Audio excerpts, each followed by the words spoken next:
Creating peace in your life is going to be a lifelong journey. Why, you may ask? Because outside people and situations will create some rifts in your quiet stream of life. So, even though you may think that you have a good handle on keeping the peace in your life, peace is actually cultivated and maintained in the mind. Then it manifests outward in your immediate environment, no matter the circumstances. So, in today's video, we'll look at how you can create peace in your life no matter what's happening. For the best strategies and tips on finally living the life of your dreams with the least resistance through making the right tweaks to your mindset and daily habits, be sure to subscribe and hit the notification bell to get my latest uploads every week. So let's start with tip number one: build mental strength. This is just as important as physical strength, if not more important. Mental strength allows you to be in control of your thoughts, including how you process external factors that affect how you view yourself and life in general. The main objective here is not to take things too personally or to view a bad situation as an extension of who you are or your self worth. You want to train yourself to deal with crisis from a position of power. For example, if a person is being rude without you provoking it, then the proper response would be to walk away. Also, you wouldn't allow that situation to put a damper on your whole day, nor would you assume that that person views you as a pushover either. Start to train your mind to remind yourself of who you are at the core, right? You build mental strength by feeding your mind the right things and leaving no room for any form of negativity to fester, among other things, right? So once you stand in the knowing of who you are, no one can shake your core with their actions or words. Tip number two: build healthy relationships. All types of relationships need balance. There should always be a dynamic of equal give and take of time, effort, and support. If any of these legs are off balance, then unfortunately, one person in this relationship, no matter what type it is, will suffer. With relationships that aren't healthy, do your best to limit your exposure to these people because energy is either transferred or transformed. So when you keep exposing yourself to low vibrating people, guess what happens?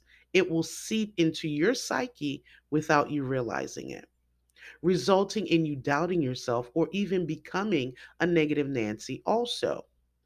You want to build strategic relationships that align with who you want to be and surround yourself with supportive people who will also know how to give you constructive criticism. Tip number three: learn to be content. Drop the expectations. Again, I repeat, drop the expectations. When you have too many expectations on how someone should treat you and they don't meet those expectations, you'll be disappointed each time.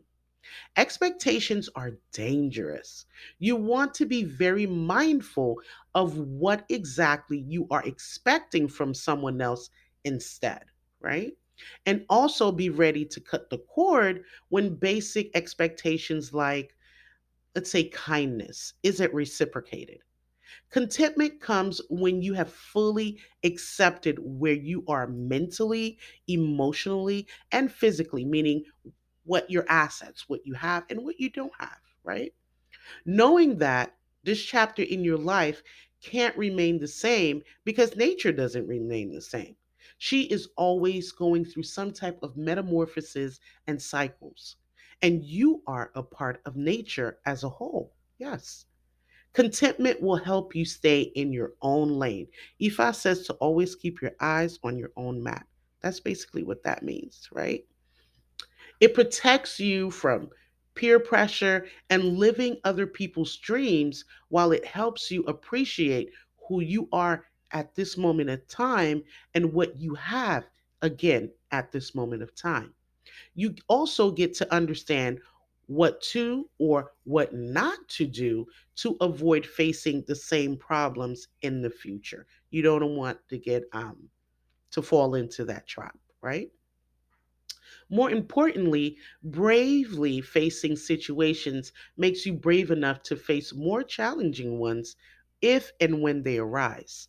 However, this doesn't mean that you should dream small or stay in your comfort zone. Instead, it means that you dream big and continue to work hard. Don't be tempted to think that your dreams aren't good enough simply because others are seemingly doing better.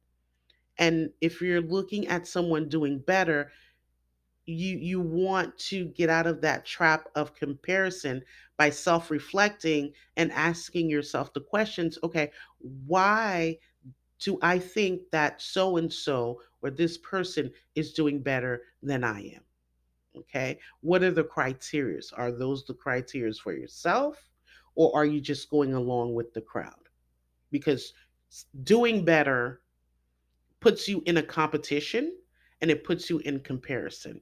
And again, that is dangerous. So you want to self reflect and say, okay, what are my core values? Why am I seeing or perceiving, because that's what you're doing, you're perceiving that this person is doing better. What are your standards? What are your qualifications of doing better? Right? Did you know this person in a first chapter? And if they are doing better, that's great. But if you're comparing yourself to they're doing better than you, then that seeps in a whole bunch of unwanted emotions and thoughts that we don't want, like envy and jealousy and the competitiveness. And that's not what we're here to do. Okay? So, the best way to do this, again, is to understand that each individual has their own life purpose and interests, and you have your own for a reason. Therefore, don't compare yourself to others again. That's a dangerous trap. And do the best you can to be the best you can be. Tip number 4, forgive yourself. Self growth isn't about beating yourself up because you made a mistake or you made several, or had a lapse in judgment. Life is all about learning and unlearning in order to become wiser and stronger. Being gentle and forgiving yourself means that you know that you don't have all the answers. And what may have worked for you in the past won't probably work for you in the now. And that's okay too. Also, what may work for someone else, a type of mythology or way of doing something, may work for someone else, but it may not work for you. And again, that's fine. We're here to find our rhythm and adjust it accordingly, right? Understand that it's natural to make mistakes. How are you going to learn? How are you going to grow? So forgive yourself for making them, learn from them, and keep it moving, okay? Tip number 5, let go of the past. No matter what happens to you, I want you to know that you always matter. That's why you're here with me in the now, living. We're each living our own experiences, but we are here for a reason, and we do matter to whomever God or creator that you believe in. You still matter because we're still here, and I'm here with you, and you are here with me, right? Your failures, losses, and mistakes don't define who you are as a person. And I cannot stress that enough. The major issue I've found about releasing the past is emotions. And this comes from working with clients. And this mainly, first off, this epiphany and understanding came from self reflection, reflecting and asking myself those probing questions. Okay. And then I've later, as I've taken on clients, have realized that this understanding is correct. Okay. So this is the main thing that needs to be released. Our lives are about learning from situations in order to evolve. So if you've been given another chance, and you have because you're here with me, right? Don't spend it regretting the things of the past or daydreaming about what could have been. Ever heard of the saying, let the dead stay dead? Well, this really applies to leaving the past in the past. Just make sure that you've learned the key lessons to help you get to the next phase of your life. Learn to process your emotions properly if need be. Find a qualified professional that can help you with that. Then let them go. And at the same time, no matter what route you take, understand that it is going to take time, and the sole responsibility will always lie on you to do the work and stay consistent, no matter if you fall off the bandwagon a little bit or not, okay? Or if you fall off the wagon, not the bandwagon. You understand what I'm saying. Anyway, so here are some of the main takeaways on today's topic. Number one, build mental strength. Mental strength allows you to be in control of your thoughts, including how you process external factors that affect how you view yourself and life in general. Number two, learn to be content. Drop the expectations. When you have too many expectations on how someone should treat you and they don't meet those expectations, trust me, you will be disappointed each and every time. And it causes a lot of frustration unnecessarily.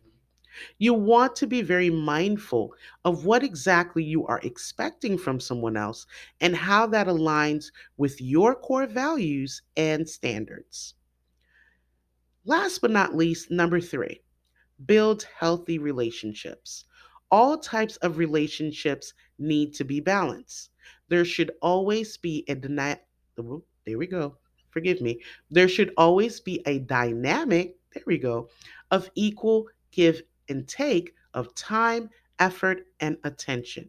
If any of these legs are off balance in the relationship, then again, unfortunately, one person will suffer. So, whenever an unpleasant situation arises, get into the habit of asking yourself, what's the lesson here? What is the universe trying to show me about myself that I need to either reevaluate, readjust in my thinking, or just completely remove it, either from my behavior, mindset, or both? The Odu of Oturupon Mehi states that we should formulate more questions to get clear answers, right?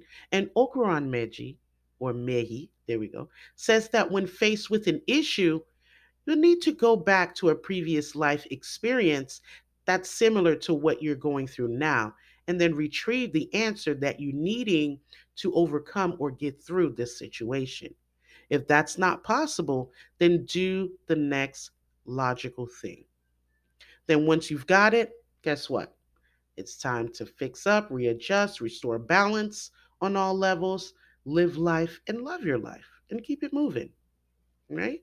So now that you've gotten some new tools under your belt, I pray that you're ready to apply what you've just learned. I truly hope you are. By the way, I've created a workbook to go along with today's subject to help you get a jump start on creating and implementing real lasting change. You can find your free copy in the description box below. Now, if you need more help, you know where you can find me at themoralcompass.com, where I'll provide more tips and tricks to help you on your personal journey. Also, if you're new here, please don't forget to like and subscribe to the channel. I would love to have you a part of the family, and I'll catch you in the next videos. Stay blessed.